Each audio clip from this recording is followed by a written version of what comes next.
This channel does not promote any violent, harmful, or illegal activities. All content provided by this channel is meant for an educational purpose only.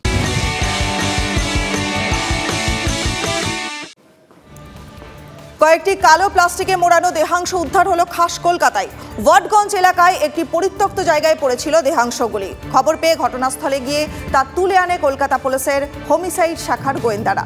প্রাথমিকভাবে মনে করা হচ্ছে ওই দেহাংশ বছর ৩০-৩৫-এর কোনো এক মহিলার, তবে তার পরিচয় এখনো জানতে পারেননি গোয়েন্দারা।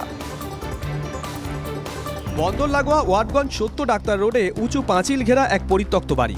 মঙ্গলবার সেখান থেকেই দুর্গন্ধ পান এলাকার মানুষ। সন্দেহ হয় তারা খবর দেন পুলিশে। দেখা যায় কালো প্লাস্টিকে মোড়া মানব শরীরের কিছু কাটা অংশ পড়ে আছে ওই পরিত্যক্ত এলাকায়। কলকাতা পুলিশের হোমিসাইড শাখার গোয়েন্দারা এসে দেহাংশগুলো উদ্ধার করেন। পুলিশের প্রাথমিক অনুমান এগুলো ৩০ থেকে ৩৫ বছর বয়সী কোনো মহিলার দেহাংশ। ওয়াটগঞ্জ থানাতে খবর আসলো কি এরকম একটা মহিলার বডি পার্ট সেখানে একটা স্পটে অ্যাবান্ডেন্ড এরিয়াতে পড়ে আছে করে। এটা কি আলাদা না প্লাস্টিকের মধ্যে ছিল? কতগুলো প্লাস্টিক? টোটাল 3 পিস করেছিল, 3 পার্ট করে। সব পার্টগুলো কি পাওয়া গেছে নাকি বলা হচ্ছিল যে এটা কিছু ওটা এখন আনসার্টেন হবে, পিএম এর জন্য পাঠিয়েছে, কিন্তু সব পার্টস পাওয়া যায়। এজ কি রকম হবে মহিলার? Around 30 to 30। স্থানীয় বাসিন্দাদের দাবি, রাতের অন্ধকারে সুযোগ নিতেই এলাকাকে বেছে নেয় দুষ্কৃতীরা। এমনকি এর আগেও ওই জায়গা থেকে দেহ উদ্ধারের ঘটনা ঘটেছিল। আর এখান থেকে আমরা বহুবার কমপ্লেন করেছি, ওয়াটগঞ্জ থানাকেও বলা হয়েছিল, বহুবার এর আগে কমপ্লেন করা হয়েছিল যে এই জায়গাটা পুরো অন্ধকার থাকে।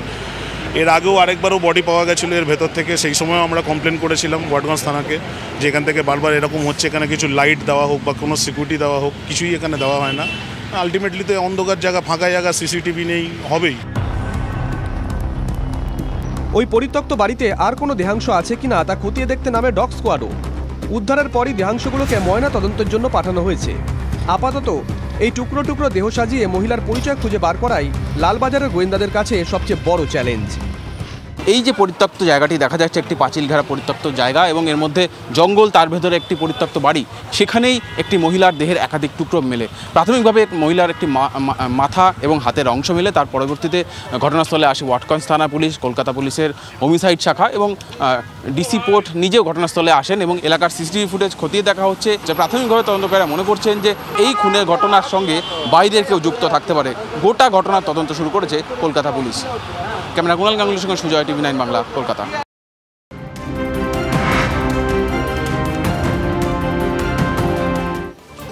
ওয়াটগঞ্জের পরিত্যক্ত এলাকা থেকে মহিলার দেহাংশ উদ্ধারে ক্রমেই বাড়ছে রহস্য।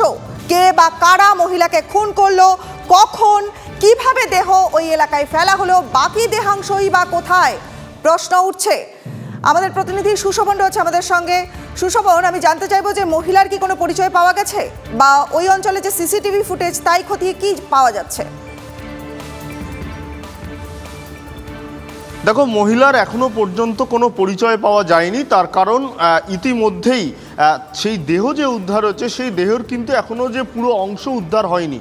পুলিশের কাছে যেটা তদন্তের বিষয় যে এই মহিলার নাম পরিচয় জানা খুব প্রয়োজন এই মুহূর্তে দাঁড়িয়ে। অন্যদিকে দেহের আর কোথায় কোথায় এই অংশগুলো পড়ে রয়েছে সেগুলোও কিন্তু জানার প্রয়োজন। ইতিমধ্যেই প্রত্যেকটি থানায় যে মিসিং কোনো ডায়েরি আছে কিনা বা কোনো কেউ মিসিং হয়েছিল কিনা তার ছবি পাঠানো হয়েছে এবং জানার চেষ্টা করা হচ্ছে। অন্যদিকে যেটা অসুবিধার কারণ, যেই ঘটনাস্থল এবং তার আশপাশে পার্শ্ববর্তী এলাকায় সেখানে কোনো সিসি ক্যামেরা নেই, অর্থাৎ সিসিটিভি ফুটেজ যেটা তদন্তে সহযোগিতা করে, এখানে সেই সম্ভাবনা নেই। তাই পারিপার্শ্বিক তথ্য প্রমাণের ওপরে কিন্তু পুলিশকে তদন্ত এগিয়ে নিয়ে যেতে হবে। কিন্তু যে 3খানা প্যাকেট ছিল সেই 3খানা প্যাকেটের মধ্যে একটি প্যাকেটে একেবারে যেমন মাথা পাওয়া গেছে এবং তার সঙ্গে ইট পাওয়া গেছে। তদন্তকারীরা এই মুহূর্তে দাঁড়িয়ে যেটা মূলত মনে করছেন, আজকে যেহেতু যে ময়নাতদন্ত হবে সেখানে একটা বিষয় স্পষ্ট হবে যে কিভাবে খুন করা হয়েছে।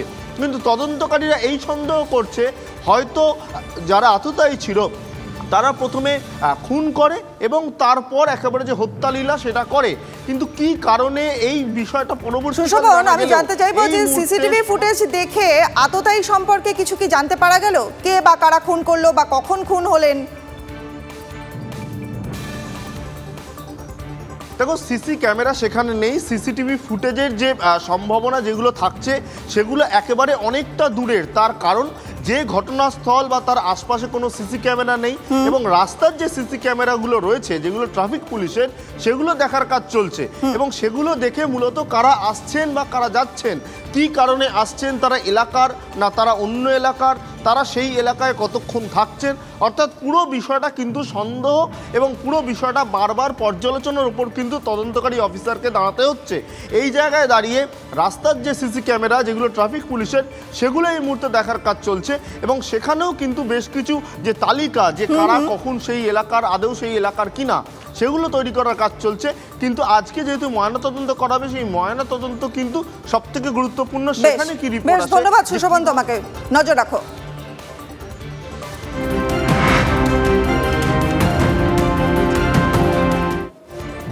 আজকের সবথেকে বড় খবর, তাইওয়ানে ভয়াবহ ভূমিকম্প। রিক্টার স্কেলে কম্পনের মাত্রা 7.5। হুয়ালিনে তাসের ঘরের মতো ভেঙেছে বাড়ি, রাস্তা। তাইওয়ান জুড়ে ভয়াবহ সুনামির সতর্কতা। দেখছেন সেই ভয়ঙ্কর ছবি, তাইওয়ানে ভয়াবহ ভূমিকম্প। রিক্টার স্কেলে কম্পনের মাত্রা 7.5। হুয়ালিনে তাসের ঘরের মতো ভেঙেছে বাড়ি এবং রাস্তা। সেই ছবি আপনারা সরাসরি TV9 বাংলার পর্দায় দেখতে পাচ্ছেন। তাইওয়ান জুড়ে ভয়াবহ সুনামির সতর্কতা জারি করা হয়েছে। আমাদের প্রতিনিধি সায়ন্ত আছে আমাদের সঙ্গে, বিস্তারিত জেনে নেব। সায়ন্ত, সুনামির সতর্কতা, এইভাবে ভূমিকম্প তাইওয়ানে, কি ঘটেছে বিস্তারিত জানাও। দেখো, চীনের তাইওয়ানের হুয়ালিনের কাছে সমুদ্রে প্রায় 7.2 রিক্টার স্কেলে যা ধরা পড়ছে, 7.2 গভীরতায় এই ভূমিকম্প হয়েছে, যে কারণে গোটা চীন জুড়ে কিন্তু সুনামির সতর্কতা জারি করা হয়েছে চীন প্রশাসনের তরফে। ইতিমধ্যেই এই ভূমিকম্পের জেরে বহু বাড়ি ভেঙে পড়েছে, বহু মানুষের হতাহতের আশঙ্কা করা হচ্ছে। যারা ভূগর্ভের যে স্টেশনগুলি রয়েছে, সেখানে যে যাত্রীরা রয়েছে, তারাও আতঙ্কে বেরিয়ে এসেছে বাইরে। স্বাভাবিকভাবেই যেভাবে 7.2 রিক্টার স্কেলে এটা ভয়াবহ ভূমিকম্প বলা হচ্ছে চীনের প্রশাসনের তরফে, এর যেটা জানা যাচ্ছে যে ইতিমধ্যেই চীনের প্রশাসনের তরফে কিন্তু ভূমিকম্প রোধী যে সেন্টারগুলি রয়েছে সেগুলো খুলে দেওয়া হয়েছে, যাতে সাধারণ মানুষ সেখানে আশ্রয় নিতে পারে। তবে কত মানুষের প্রাণ ইতিমধ্যে গিয়েছে বা হতাহত কত হয়েছে সেই সম্পর্কে সরকারিভাবে কিছু জানানো হয়নি। যেহেতু সমুদ্রের গভীরতায় হয়েছে, তাই এই সুনামির আশঙ্কা করা হচ্ছে। রেড অ্যালার্ট জারি করা হয়েছে চীন প্রশাসনের তরফে। রনিপা, বেশ, ধন্যবাদ সায়ন্ত। আপনারা দেখলেন সেই ছবি, তাইওয়ানে ভয়ঙ্কর ভূমিকম্প। রিক্টার স্কেলে কম্পনের মাত্রা উঠেছে 7.5। বহুতল একেবারে খালি করে দেওয়া হচ্ছে। যুদ্ধকালীন তৎপরতায় মানুষকে নিরাপদ আশ্রয়ে নিয়ে যাওয়ার চেষ্টা চলছে।